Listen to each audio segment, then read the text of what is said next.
a una aprobación o una calificación de 9 o 10, que no es el objetivo, sino ver cómo ustedes van relacionándose con los textos y cómo pueden argumentar desde la comprensión lectora por escrito. Y después haremos coevaluación en conjunto las próximas clases, después que yo les pueda pegar una mirada. ¿Bien?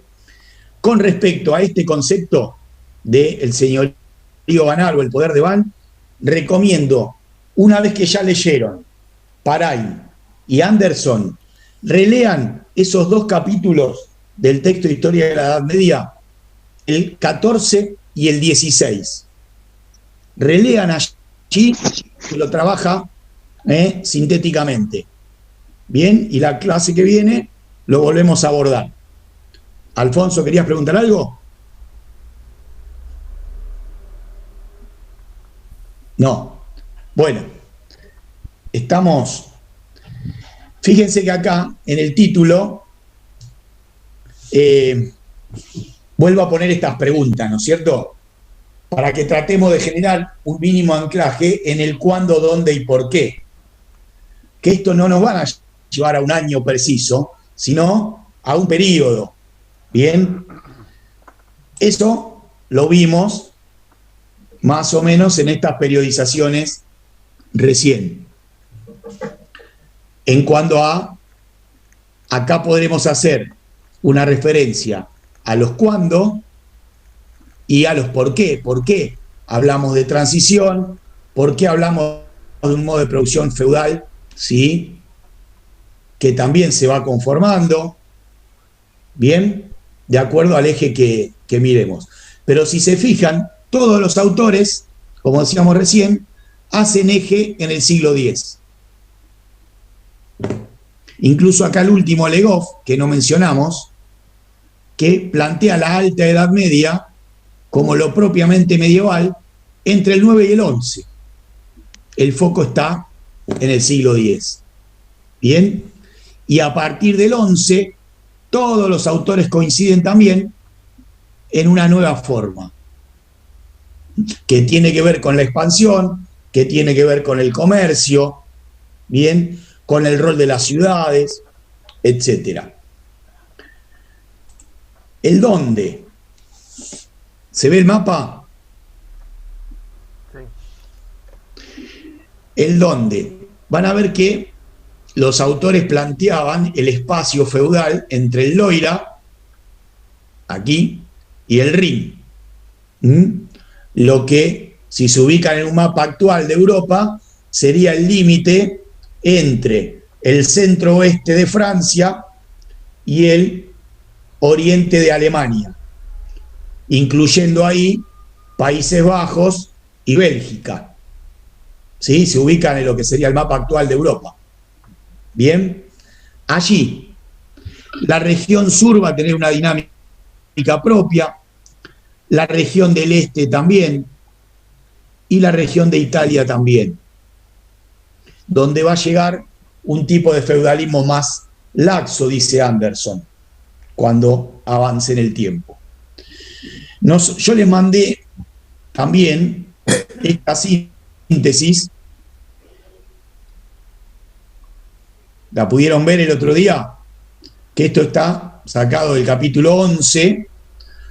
Si nosotros, y ahí vuelvo un poco a lo que hablamos con Ariel hace un ratito, si yo me pongo a dar clases sobre la historia de los escandinavos, noruego, danés, varego, vikingo, tendríamos una cátedra. Lo mismo con los sarracenos como desprendimiento del Islam. Los eslavos, ni hablar. Fíjate los pueblos que se desprenden de ahí. Croatas, moravos, checos, polanos. ¿Sí? Pero, si querés, esto, aunque sea trabajado así vagamente, fíjate lo que se menciona acá. ¿Se ve en el esquema, aunque esté chiquito, los pueblos eslavos? Croatas, moravos, checos, polacos. La disgregación de la Unión Soviética, la disgregación de Yugoslavia, la tienen acá.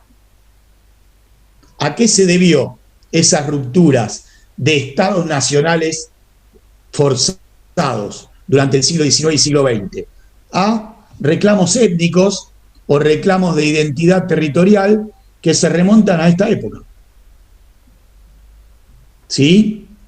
Incluso, si alguno es fanático de la historia de Rusia o de la Revolución Rusa, cómo los rusos reivindican un origen eslavo cuando hay sobradas pruebas de que las principales ciudades rusas, principalmente de la región oriental, son producto de las conquistas normandas, o sea que vienen de origen nórdico. Bien, pero eso atenta con el nacionalismo eslavo. ¿Está? Y este avance de los normandos es también del siglo IX, siglo X, siglo XI. Disculpe, ¿le puedo hacer una preguntita? Disculpe. Dale. En un mapa yo veo que están los lombardos en el norte superior, en el superior este de Italia, y después lo veo que aparecen en el sur de Italia. Bien. Ahí, si leíste el capítulo de Carlomagno, los lombardos sí, asentados sí, acá en este mapa no están. ¿Por qué no están? Porque fueron vencidos por Carlomagno. No están más acá en el norte de Italia, en la región de Lombardía. Claro, y luego se asentaron más al sur hasta que se disgregaron. Fueron absorbidos por el Sacro Imperio. Pero la gran derrota del pueblo lombardo es a manos de Carlomagno. ¿Por qué? Porque los lombardos en esta zona disputaban el territorio que reclaman los estados pontificios. ¿Te acordás la alianza entre el papado y el emperador? Precisamente por la molestia, comillas, que generaban los lombardos. ¿Está? Por eso acá ya no los ves más. Que es cuando le entrega las 22 ciudades al papado. 22 papados. Claro. Que le gana a los si se fijan, en este mapa que está acá y en otro que vamos a ver más adelante, cómo los estados pontificios aumentan su presencia territorial, más allá de Roma.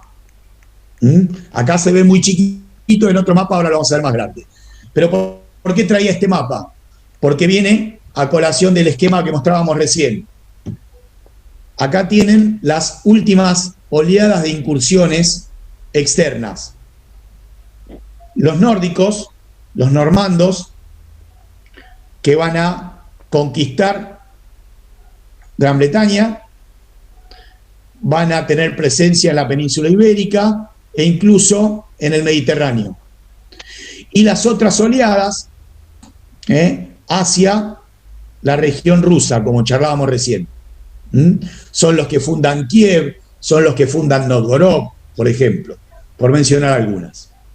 Los pueblos húngaros, los húngaros no son eslavos. Después ahí viene también la controversia entre los astrohúngaros y los alemanes, y los eslavos por otro lado, más adelante, que también le generaron mucho dolor de cabeza al Carlomagno primero y después a los sucesores. Y los sarracenos musulmanes en el sur. Bien. Volvamos entonces a la región feudal. Este esquema también se los compartí el otro día, que nos lleva desde el territorio franco, lo carolingio y la disgregación. Muerto Carlomagno, ¿sí?, los herederos se disputan los territorios. Esto se resuelve en los tratados de Verdún y de Mersenne. ¿Bien? Acá lo tenemos en mapa. ¿Qué quedó del Imperio Carolingio? ¿Se ve ya el mapa de Verdún? ¿Qué quedó? El territorio dividido en tres. ¿Bien?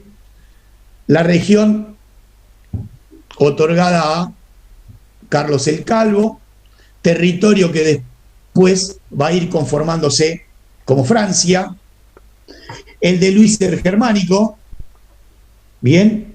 Y una región intermedia, que si lo vemos en un mapa actual sería el margen del Rin, Países Bajos, Bélgica, la zona central, el límite entre Francia y Alemania actual, y el norte de Italia, Suiza. ¿Bien? No por eso allí tenemos hoy países independientes. Países Bajos, Bélgica, Luxemburgo, Suiza, Italia. ¿Bien? Y esto era el territorio que le había generado los dolores de cabeza a Carlomagno. Los sajones, que no había podido conquistar, y los magiares y ávaros en esta región. Acá está lo que decías, Ariel, hace un rato, los lombardos, exiliados, digamos, al sur, que van a ser dominados, van a ser, si quiere, como si fuera una marca, un ducado que les quedó, pero van a ser muy, fíjate que acá están cerca, de Bizancio, del Islam, ¿sí? Prácticamente van a ir siendo dominados por el resto. Perdón, ¿te puedo hacer una pregunta? Dale. O sea, cabe la posibilidad de que esté todavía flojo de lectura, ¿no? Pero Carlomagno, que sí había tenido problemas con los sajones, recuerdo, sin embargo hablaba de que de alguna manera los había dominado en un momento dado, de que pintó como 4.500 tipos, después los evangelizó. Exacto, logra una victoria allí, le deja un límite en el margen de un imperio ya muy extenso, muy endeble, que fue la última gran acción de Carlomagno, domesticar, entre comillas, a los sajones, pero no incorporar su territorio. ¿Sí? Por eso queda esto de la marca sajona. ¿Qué quiere decir? Esta región pintada, que ves acá, quedó bajo influencia del imperio carolingio, pero no como parte del imperio. ¿Se entiende la brecha de diferencia? Sí, sí. Perdón, Bien. profesor, el territorio de los sajones, la conquista por parte de Carlomagno, ¿quedó incompleta por su muerte o por una incapacidad de poder conquistar el territorio? Fue la última gran acción de Carlomagno, y Carlomagno, incluso antes de su muerte, como decían los principios francos, delega en vida los territorios a sus descendientes. Por lo tanto, ese problema lo va a heredar Luis el Germánico después. Y de hecho, una vez que, ahora lo vamos a, espero que lo lleguemos a ver, las primeras dinastías fuertes después de esta digregación va a ser la de los otones, que vienen de Sajonia, demostrando el poder de esa región. Bien, pero ahí vamos. Este es el mapa del Tratado de Mersenne. ¿Qué pasa acá? Desaparece la región central, lo que era en la tierra de Lotario. Bien, se la dividen entre Carlos II y Luis el Germánico. Bien, y queda esta región, se la otorga a un rey que va a ser parte de la negociación de Mersenne, que es Luis II, nombrado rey de Italia, Luis el Joven, que va a tener un control muy débil de esa región, que va a seguir siendo disputada por germanos y franceses. Bien. Fíjense esto que decía ya en este mapa del año 1000. Bien. Año 1000, fines del 10, principio del 11. Ya tenemos una mayor presencia del territorio de los capetos franceses, un amplio imperio, Sacro Imperio Romano Germánico, que por acuerdo con los estados pontificios, lo ven acá mucho más amplio, llegando de costa a costa, la influencia del papado, y con ello las principales ciudades comerciales. ¿Sí? Y la región norte de Italia, incluida al Sacro Imperio. Esto va a ser obra de los otones. ¿Bien? Bueno, después tenemos ahí ducados de Polonia. Cuando vemos ducados, vemos cesiones territoriales bajo influencia del Sacro Imperio en este caso. Los reinos acá ya tienen entidades propias, pero fíjense que son los mismos pueblos que mencionamos hace un rato: croatas, húngaros, búlgaros, los normandos acá en Suiza. Bien,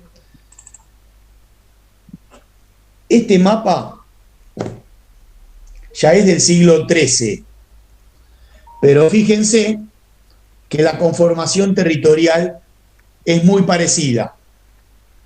Podemos ver un crecimiento húngaro, pero el Sacro Imperio y Francia tienen un territorio muy parecido. O sea que podemos hablar, como les ponía ahí en el título, de una regionalización similar desde lo geopolítico entre el siglo X y el siglo XIII.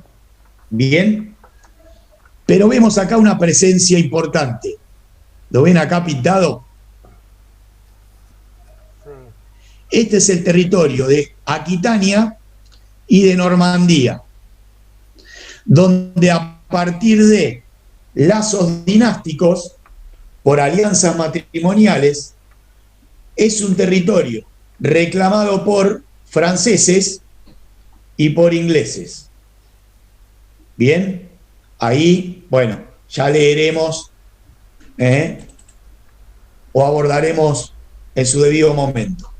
La idea era recorrer gráficamente ese periodo, para que se ubiquen en el dónde. Bien, a ver, vamos a tratar de llegar. Estas se las pasé yo la otra vez, ¿no? Esas se las pasé como imagen. ¿Se llega a ver bien? Después ustedes podrán ampliarla. Bueno, esto es, Ariel, lo que decía hace un ratito.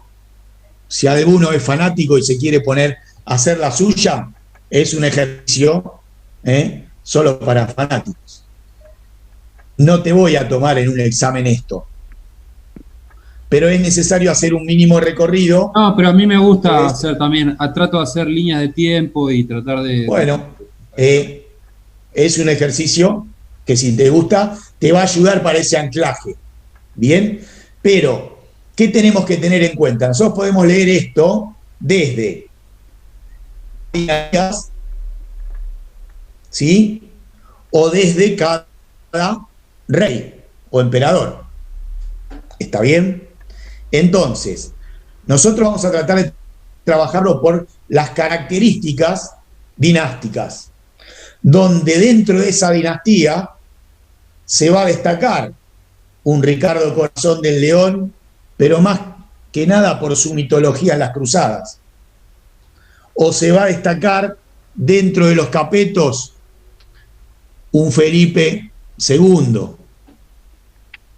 O dentro de los Stauffen un Federico Barbarroja. Bien, pero no vamos a poder hacer un desarrollo de cada reinado. ¿Está bien?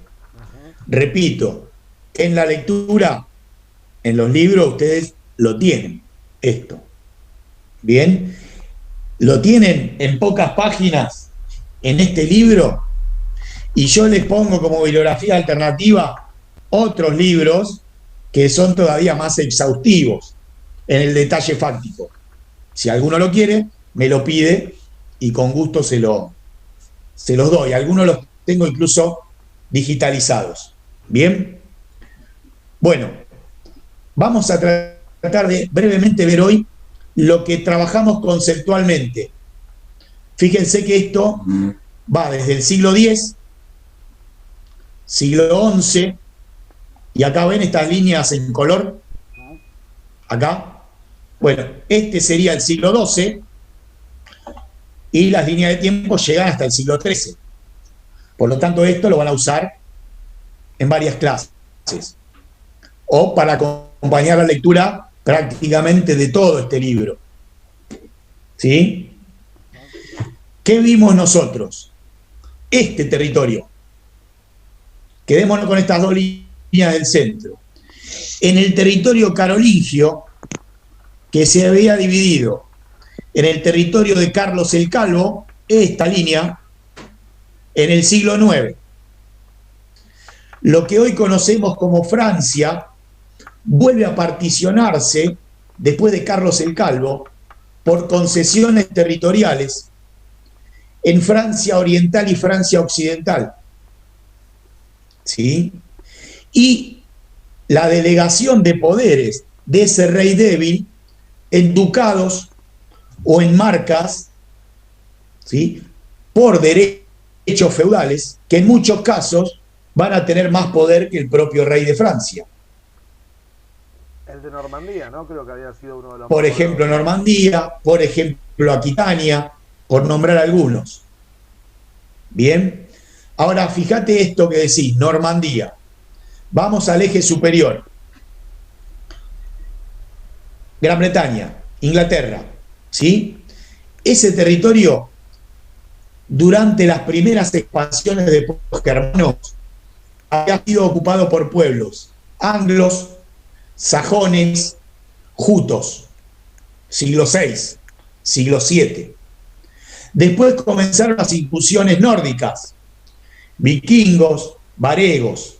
Bien, los daneses nórdicos fueron los que dominaron en el siglo XI toda la isla de Gran Bretaña y la dividieron en 5 señoríos. Sobre Canuto hay mucha bibliografía legendaria sobre Canuto el danés en Gran Bretaña. Los anglosajones unifican ese territorio y en el 1066, fecha emblemática, los normandos conquistan Gran Bretaña. Guillermo el Conquistador es oriundo del ducado de Normandía. O sea, los normandos se asentaron primero en el territorio continental, en lo que hoy sería el norte de Francia. Y desde allí, con un poderoso ducado, conquistan la isla británica. Bien, acá tenemos también a los normandos, fíjense, casi un siglo de dominio, que le dan una conformación territorial a la región británica muy particular, con mucho poder a los varones locales.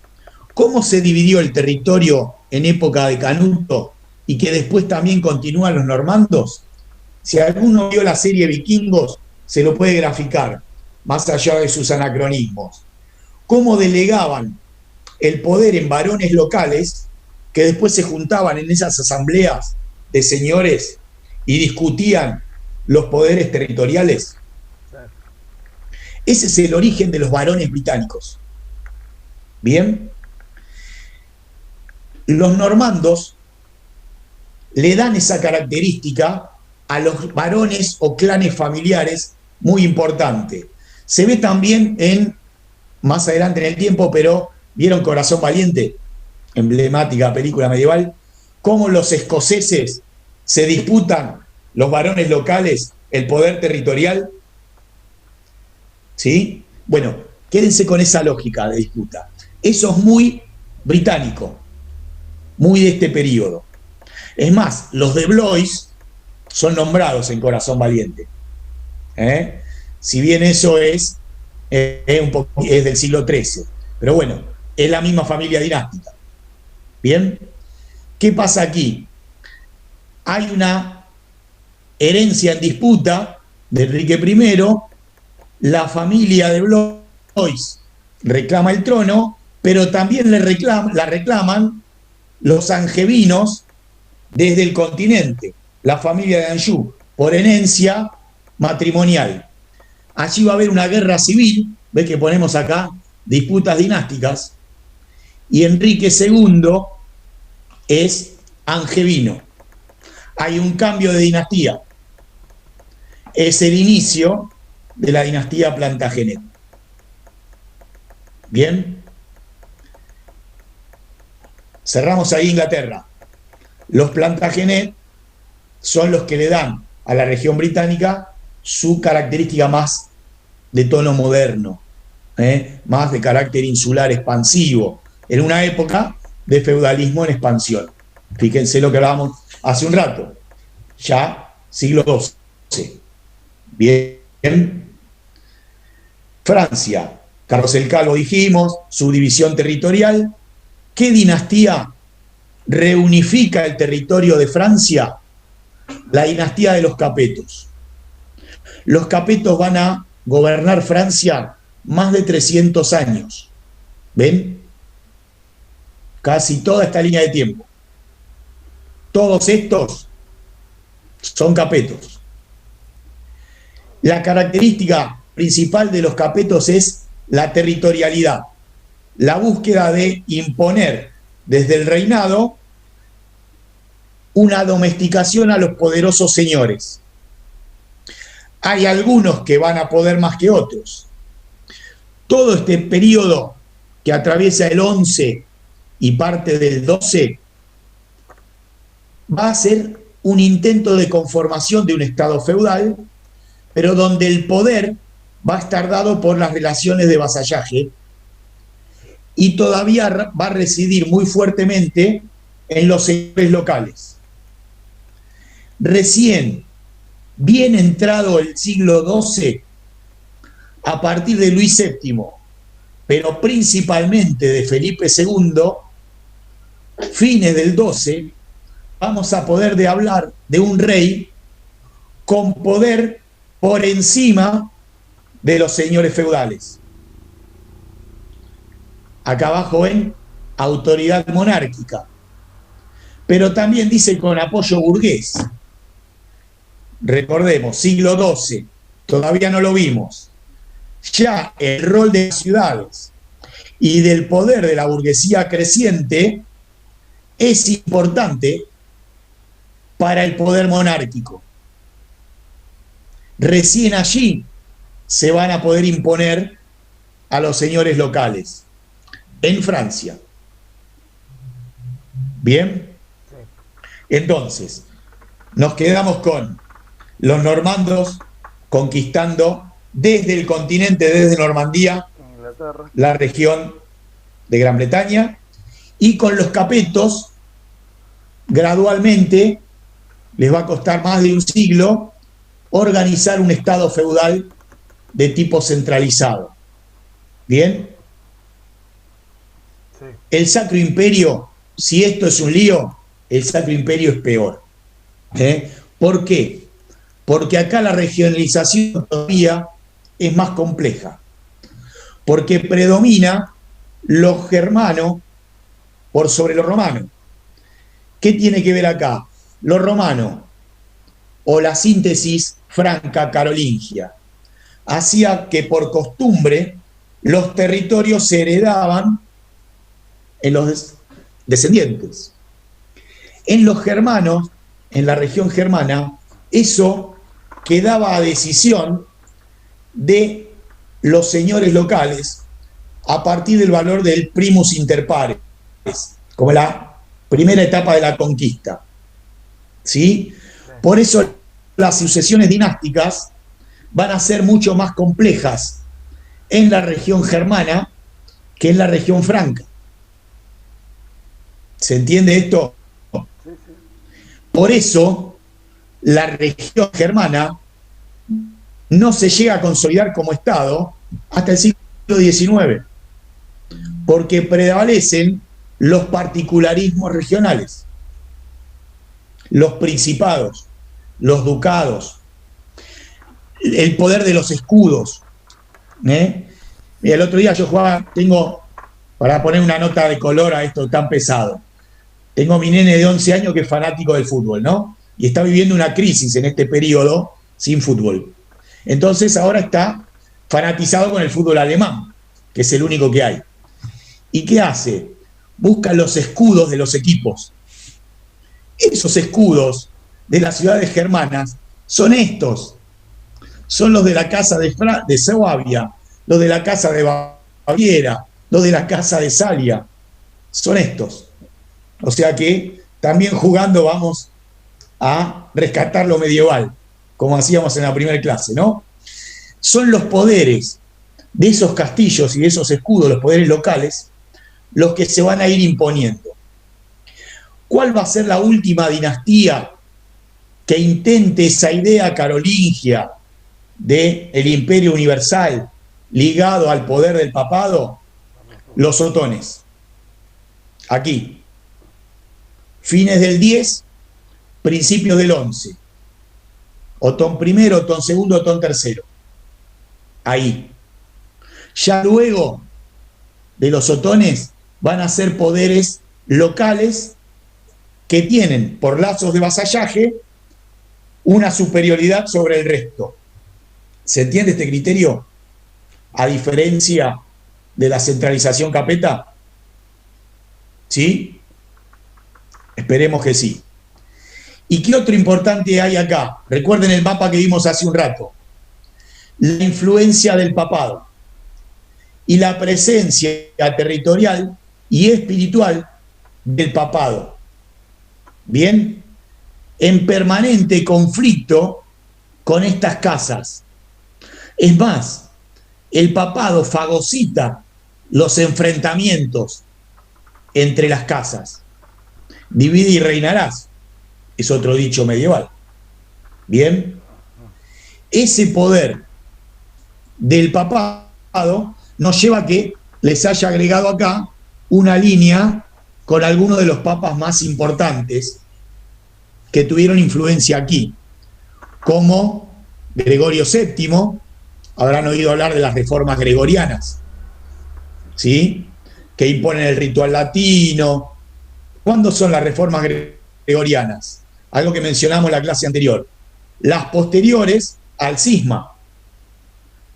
1054, se divide la Iglesia Católica. La ortodoxa en Oriente, ¿sí? La católica en Occidente. En el 1079 es Papa Gregorio. Lo que quiere allí o lo que pretende es reforzar la presencia de la Iglesia en el cristianismo occidental. Por eso las reformas. Y por eso la idea de que esas reformas sean acompañadas por los emperadores.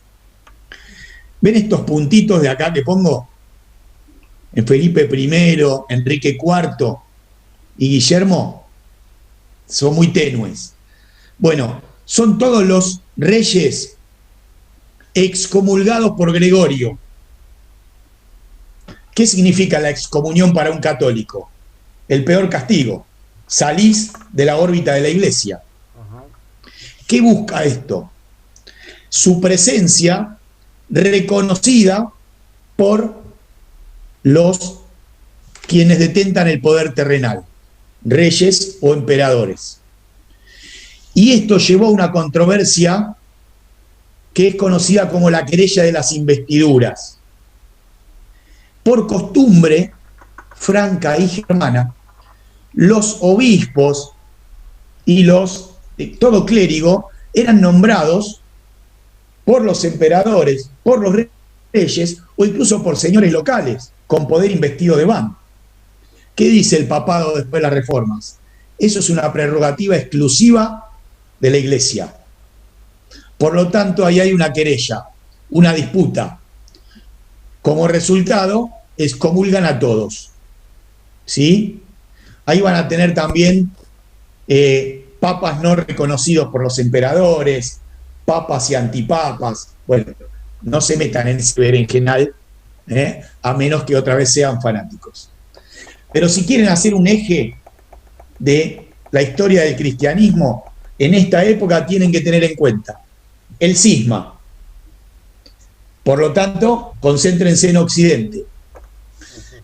La querella de las investiduras, las reformas gregorianas, el concordato de Worms, 1122, que resuelve la querella de las investiduras. Dice el rey y el emperador reconoce, Enrique V, que hay prerrogativas que son exclusivas de la Iglesia.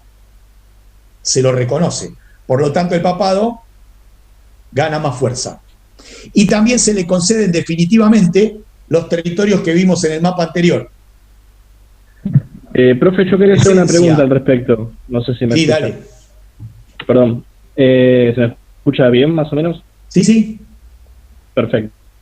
Me entró la duda cuando decía que el Papa y la Iglesia Occidental se peleaba de alguna manera con el Imperio Sacro, el Sacro Imperio Romano por las investiduras, porque me acordaba en la lectura que Carlomagno de los francos había sido, digamos, reconocido por el Papa, al igual que Pío el Breve también. A ver, lo mencionamos hace un ratito, por ahí se perdió. Hasta Carlomagno, ese dualismo se sostiene. Incluso lo van a intentar sostener los otones. A partir de allá, de ahí, olvídate del dualismo. Hay un enfrentamiento, una búsqueda de poder del papado de imponerse al emperador. Va a haber momentos de mayor cercanía, pero ya es una relación política. Entendamos al papado desde el cisma en adelante, en Occidente, como un actor político. Bien, mucho más después del Concordato de Worms, donde se le reconocen oficialmente sus poderes. Bien, espirituales, pero también territoriales.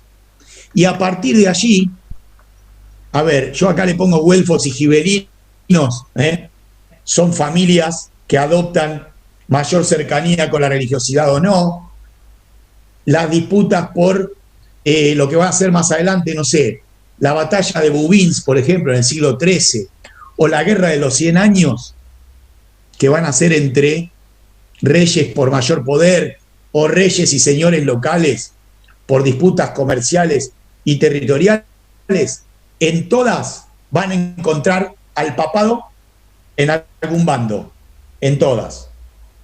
¿Sí? ¿Y qué aparece acá? A partir de Urbano II, y lo dejamos para más adelante. Fines del siglo XI. Las cruzadas. ¿Sí? Entendamos a la Iglesia ya en una lógica diferente, de expansión ideológica hacia Oriente, donde está la ortodoxia, donde está el Islam, ¿sí? Pero una expansión territorial, ideológica, ¿sí? Y económica. Bien, tema para más adelante. Minuto de descuento, cerramos. Lean para la próxima, yo después igual subo este power al Classroom y se los pongo como sugerencia. Lean el texto de Duby, que figura allí en la bibliografía, El Sistema. Es un capítulo breve. La idea es que la clase que viene puedan charlar ustedes desde la lectura. Y lo complementamos con el tema 14 y 16, que ya leímos, o reforzarán. ¿Bien? Sí. Nos vemos el viernes que viene. Genial. Chao, gracias. Osito. Gracias. Gracias, profe. Buenas noches. Gracias.